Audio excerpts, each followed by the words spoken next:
السلام عليكم حبايبي، ازيكم واخباركم ايه؟ يا رب تكونوا جميعا بخير. الصلاه والسلام على سيدنا محمد واله وصحبه اجمعين.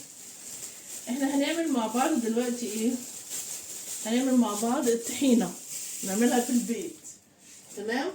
نشغل بس البوتاجاز. هنعمل ايه؟ الطحينه. انا جايبه سمسم ني ربع كيلو. تمام؟ ثواني كده، احنا جايبين افتح النور بس.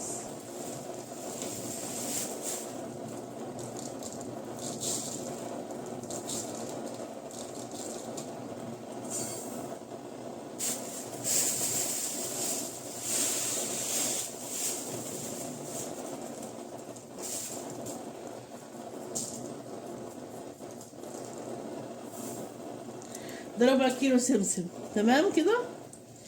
جايبه سوداني، هحط منه عشان تخليها طعمها حلو، ليها طعم. ادي معلقه، ادي 2، ادي 3، ادي 4 معالق سوداني، خليهم 5 عشان المعالق دي اصلها ايه مش كبيره. انا مش هحمصهم، انا هخليهم بس ايه يعني يسخنوا. تمام.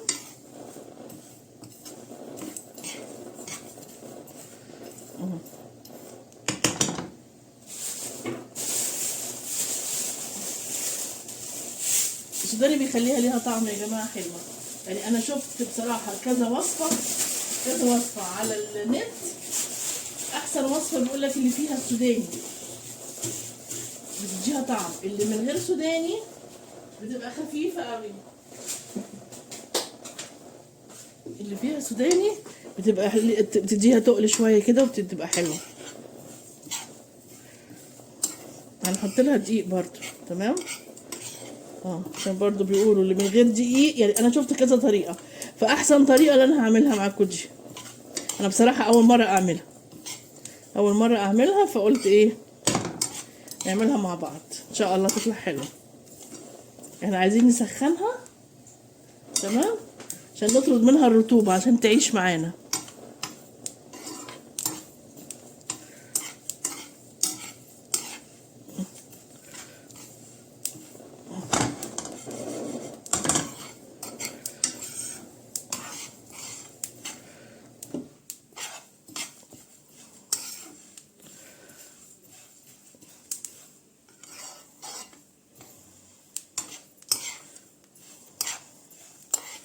بس كده، هي كده سخنت خلاص.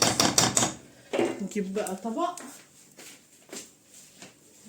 ده مثلا، نحطها بقى هنا وهرجع لكم تاني عشان ايه. ايوه يا حبايبي، هنعمل ايه تاني بقى؟ كوبايه دقيق، بس مش هملاها، كوبايه عشان كبيره شويه فمش هملاها. اهي كوبايه دقيق، اسخنها برضو.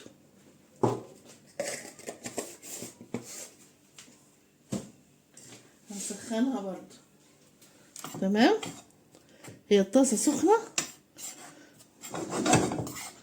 اقعد اقلب فيها كده برضو لغايه ايه تسخن، الدقيق يسخن معايا بس عشان برضو نطرد منه الرطوبه اللي فيه.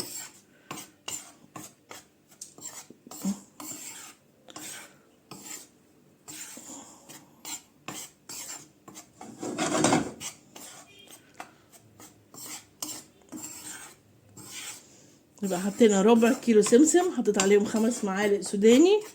السمسم لازم تجيبيه ني من عند العطار، يا دوب تحطيه على النار تسخنيه بس، مش تحمصيه، تسخنيه. تمام. ودي كوبايه الا حاجه بسيطه دقيق عشان الكوبايه عندي كبيره بس مرضتش املاها. تمام كده. خلاص الدقيق كده سخن برضو. هحط بقى ايه، خلاص طفيت انا كده البوتاجاز، هحطه على الخليط ونشوف.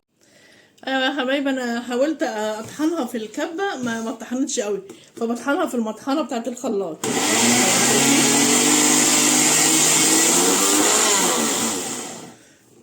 مطحنة الخلاط هي اللي بتطحنها اهي، لان في المطحنة التانية الكبة ما طحنتهاش قوي.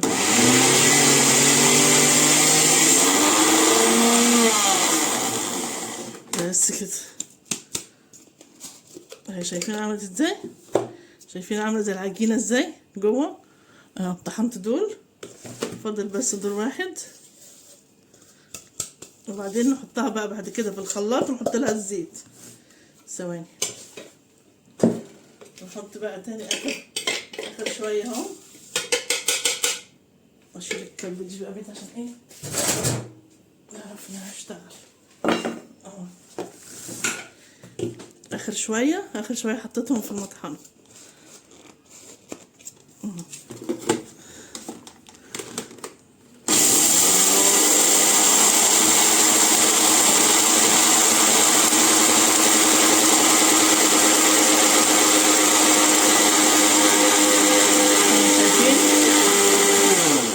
شايفين اول ما بتتقل ايه تطحن خالص، تلاقيها تقلت كده في المطحنه.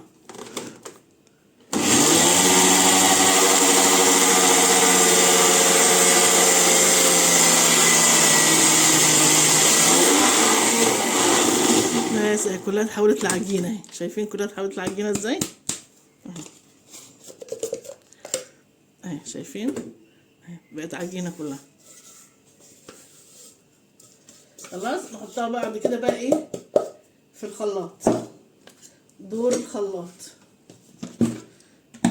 اهو، نحطها بقى في الخلاط. ثواني كده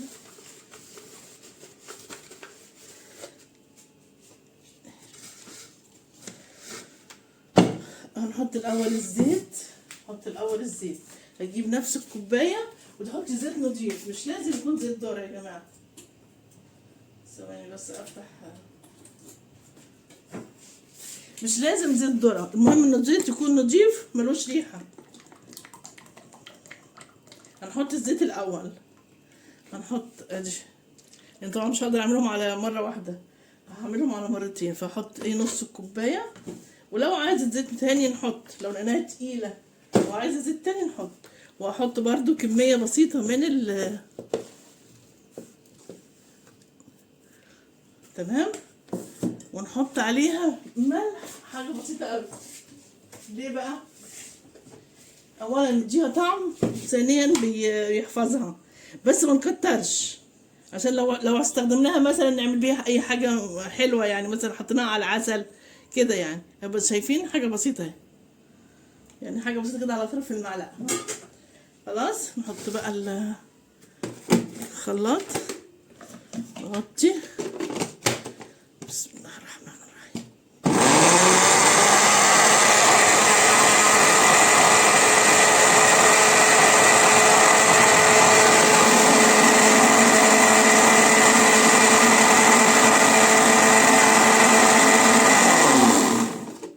نحط كمان شويه،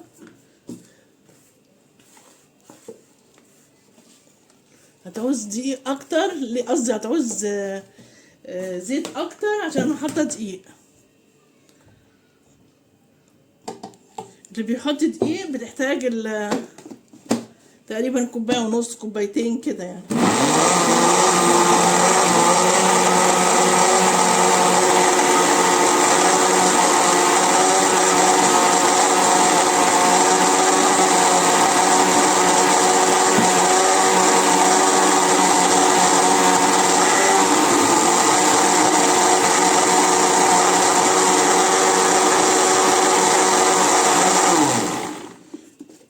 نحط بقى الباقي ونشوف.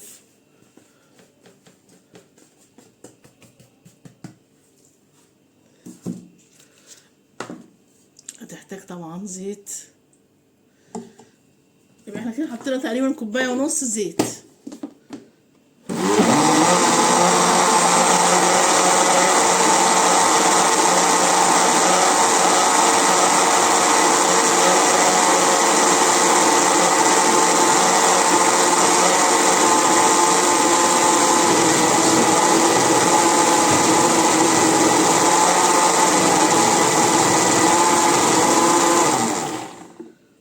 لسه هنضربها تاني. شايفينها بتعمل ايه؟ تقيلة صح؟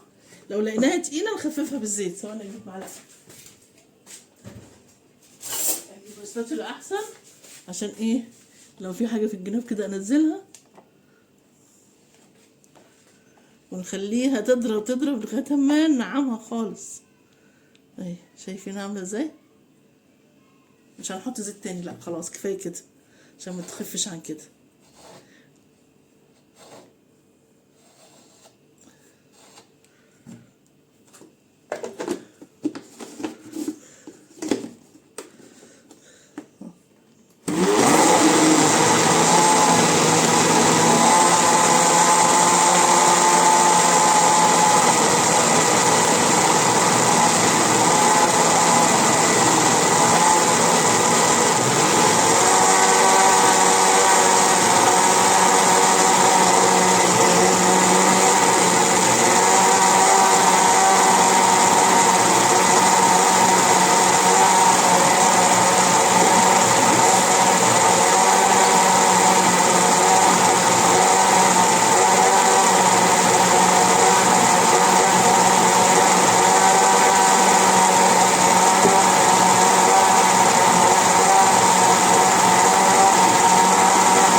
شوف بقى عاملة ازاي.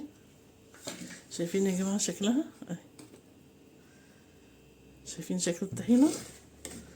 شايفين؟ شوف كمان التقل بتاعها اهي. وهي لما بتقعد كمان هتتقل لسه، هي لما بتقعد بتتقل اهي. هحطها بقى في ايه؟ هحطها هنا في البلدورق ده عبال ما ايه ما اغسل برطمانات.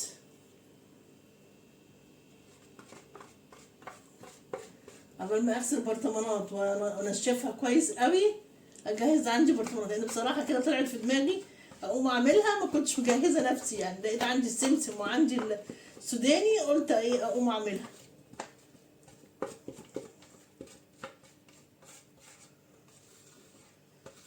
الطحينه بقت غاليه جدا بره اهي. ايه رايكم بقى؟ شايفين عامله ازاي؟ نبعت البتاع ده كده عشان تشوف اهي. شايفين عملت شويه قد ايه؟ نوزنهم بس انا مش درق خفيف يعني مش تقيل اهي. عملت تقريبا قريب من كيلو. تخيلوا يعني ربع كيلو سمسم عليه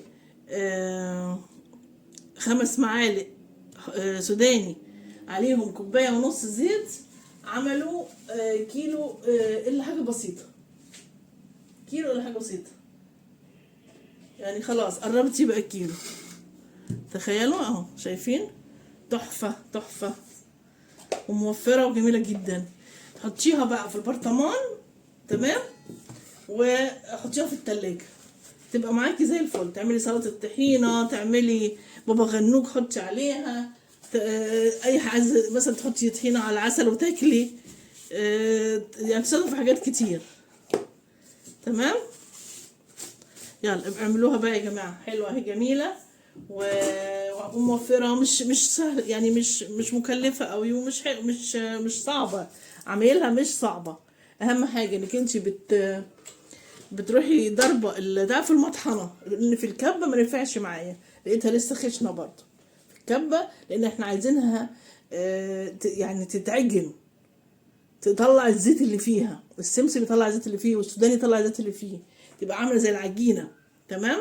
ففي المطحنه اللي هي بتاعت التوابل، اللي انت بتطحني فيها التوابل دي، اللي تعملي فيها تغسليها كويس وتنشفيها وتعملي فيها.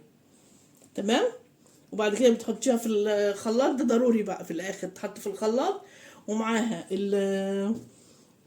ملح بسيط قوي، ملح بسيط يعني ما تحسيش بطعمها. تمام.